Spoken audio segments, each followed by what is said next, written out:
Hi, everyone. This is the acyuta-bhava from Nightlight Astrology, and these are your sun and rising sign horoscopes for the month of May 2020. In this video, we'll be taking a look at the earth signs, Capricorn, Taurus, and Virgo. All right, let's go ahead and take a look. The biggest transit of the month for everybody is Venus's retrograde. Now, there are three stages that I'm looking at this evolving in. And the first one is coming the first week of the month of May. The next one, right in the middle, when Venus actually turns retrograde.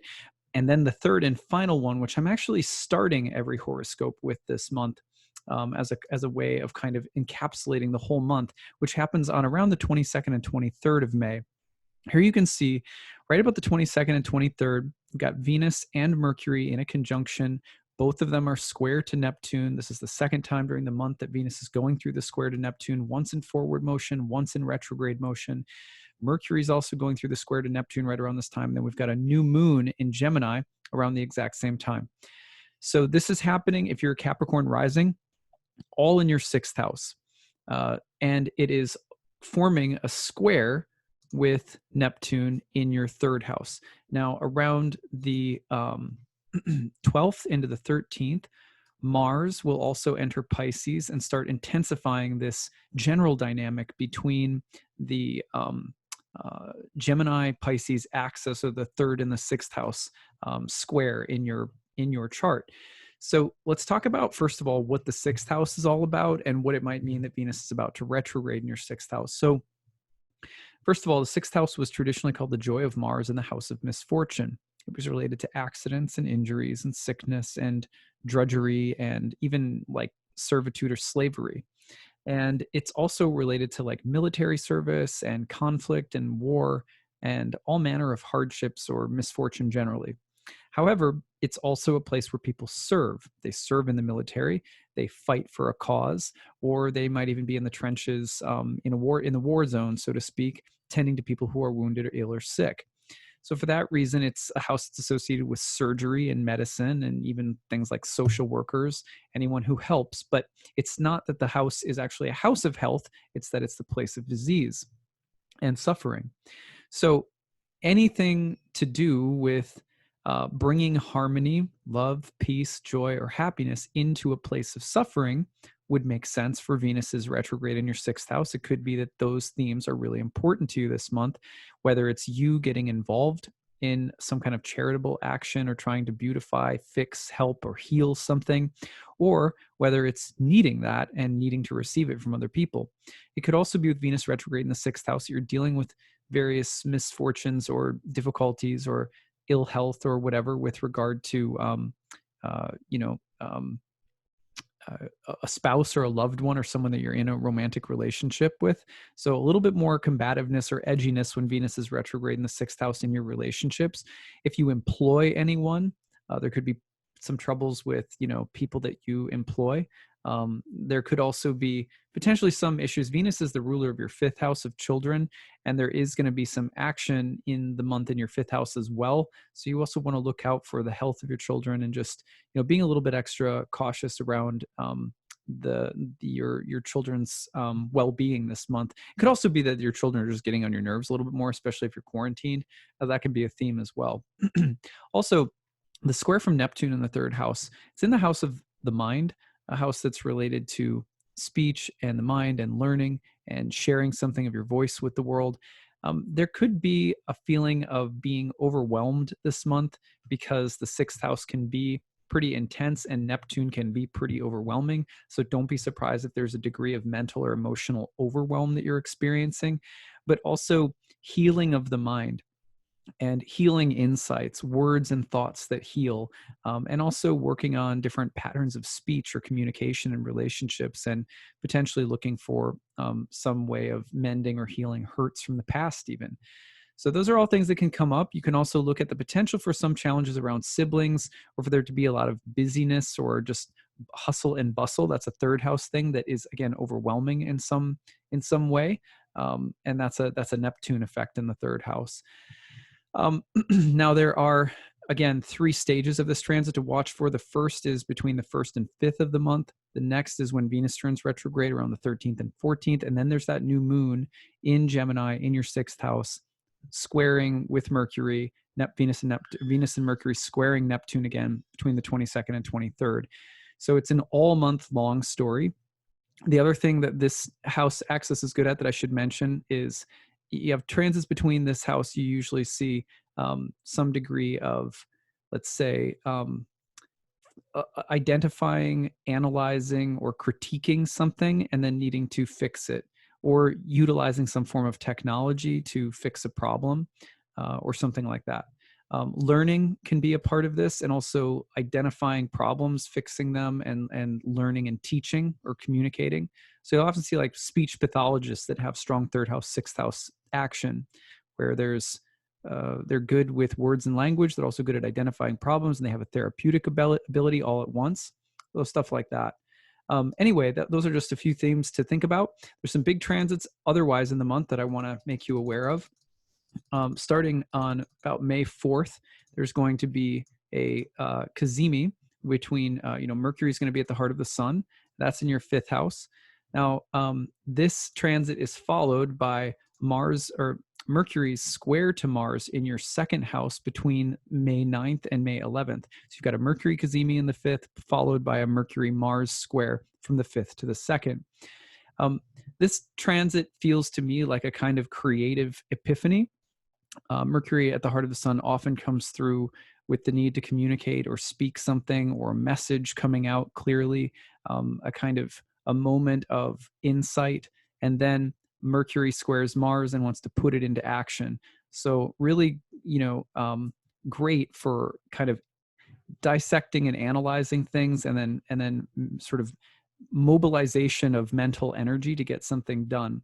I think, for example, of looking at a room that's in total disarray and you feel a little overwhelmed, but then suddenly you get this insight about how to organize it, or how to get rid of some things, or where you could use some place or someone who could use something that you have, and then instantly it's like, I was looking at something that just looked like total chaos, but now I have this insight about how to approach or tackle a problem. That's very Mercury Mars, especially with Mercury getting that kind of aha moment from the cazimi on the 4th. So from the 4th to the 11th, you got really good problem solving ability. Have to be a little bit careful of mental or verbal combativeness, or intensity. You could really like tongue lash yourself or other people. Be careful of that. Also, some crossover between the search for pleasure, joy, happiness, the topic of children and pregnancy, and also the topic of money or finances. Those topics could be in a bit of a dialogue, especially from the 4th of the month through the 11th. So we'll watch for those. Now, the other transit that's a big deal at the beginning of the month is happening on the 7th, and that is the full moon in Scorpio. So the full moon in Scorpio is, of course, in its fall. No planet can be exalted in the place where the moon is in its fall, because the moon is the fortune of all, and no one usurps the moon, no one usurps fortune. It's an old saying from Rhetorius. Anyway, the moon in its fall in the 11th house of friends, community, groups, organizations, allies, could mean that there are some stresses or tension among your friends, or that there's some big changes happening in groups. Probably has something to do with money and finances again at this time, because the dispositor Mars is in your second house. Now, I expect that will change and pass rather quickly, because again, by like May 12th into the 13th, Mars will get out of your second house. Saturn's going to start retrograding and get out of your second house shortly. So you might be going through a little bit of a more contractive period financially right now.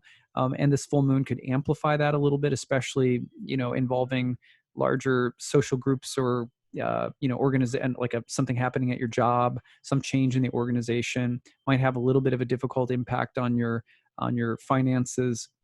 But I would expect things to pick up as Mars gets out of your second house. And if, in a worst case scenario, Saturn's going to retrograde out of your second, by the end of the year, if you're a Capricorn rising, you should have a very new beginning financially and professionally in front of you, with Jupiter and Saturn conjoining in your second house of finances. So don't stress too much about, I know Capricorns tend to stress about money.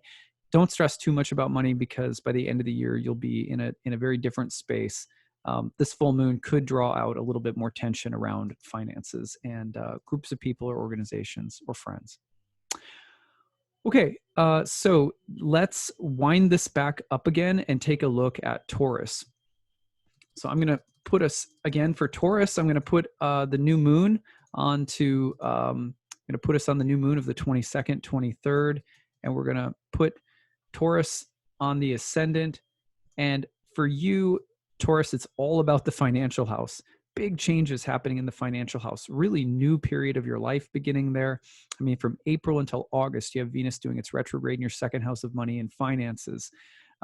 There's 3 stages that this comes in this month, the 1st to the 5th of the month, pretty dynamic with Venus square Neptune. Could be some really nice gains this month financially, but by the end of the month, things will be shifting. So I would be careful about pulling the trigger on big buys, even if, let's say for some reason or another right now, you're one of the lucky people who's like having more work than they are less work. I mean, some people are actually getting more work, more overtime, whatever right now. And if that's you and you're just like, oh my God, and I'm going to make some big purchase or investment, be careful, because Venus's retrograde is coming, and Venus square Neptune in the 11th, the place of hopes, wishes, and dreams, can be a little idealistic, especially when it comes to what am I going to do with all the surplus, if that's the situation that you find yourself in. I would be patient with this. New moon in the second house it bodes well for financial developments. It could be a time where you're reorganizing your finances. If you own a business, you could be restructuring your finances. And it could also have some overlap between love, romance, partnership, friendships, organizations or groups of people, and your money, giving things to people or receiving something from people. The square to Neptune in the 11th could be this sort of energy of, other people helping one another out, making sacrifices. At the same time, you want to be careful that you're not getting taken advantage of, or that you're not taking advantage of anyone's good graces. So, but again, I think overall, the question here is about a brand new situation that's taking place relative to finances. And remember, at the end of the day, by August, Venus is a fortunate planet and should bring about positive changes overall in the financial reality of your life, even if there is a relative period of upheaval from like mid-May through the end of June. You also, right now, remember that your career is changing. You might, again, be very busy, or there could be some really important career significations because Saturn is also in your 10th house at the moment, your whole sign 10th house, just ingress there. And again, just like Capricorns, by the end of the year in December, you're going to get a Jupiter-Saturn conjunction in your 10th house, marks a period of hope, progress, and hard work all combined in your career house. So you're kind of reaching the beginning of a new chapter professionally. And my sense is that some of those changes are precipitated by this Venus retrograde in your house of finances. All right, so that's the gist of the month for you. And again, watch from the 1st to the 5th, retrograde on the 13th and 14th, and then that new moon in your second house of finances with Mercury and Venus square Neptune again between the 22nd and 23rd. So now, if we go back, there's a couple of other transits really fascinating for Taurus risings, because around the 4th of the month, you're going to get a Cazimi from Mercury at the heart of the sun, right on the 4th in your first house. So here's, you can see Mercury going into conjunction with the sun in the first house, kind of an aha moment, an epiphany, a breakthrough. It's very personal in nature. You might be speaking or saying something that's profound, or just sort of speaking your truth, or you might get an idea. Remember, the first house is related to births and starting things. So this idea of just like a light bulb going off and let me start something. And then between the 9th and the 11th, Mercury will square Mars in your 10th house, which means it's related back to some need to take action in your career. Now, with Mars in your 10th house right now, like, you could feel a little constrained, a little like, whew, I'm burning the midnight oil professionally with Mars in your 10th. Or it could be that you're just facing difficulties around your career. There's going to be more, like, what I want to say, empowering mental energy to help you make important decisions or executive choices.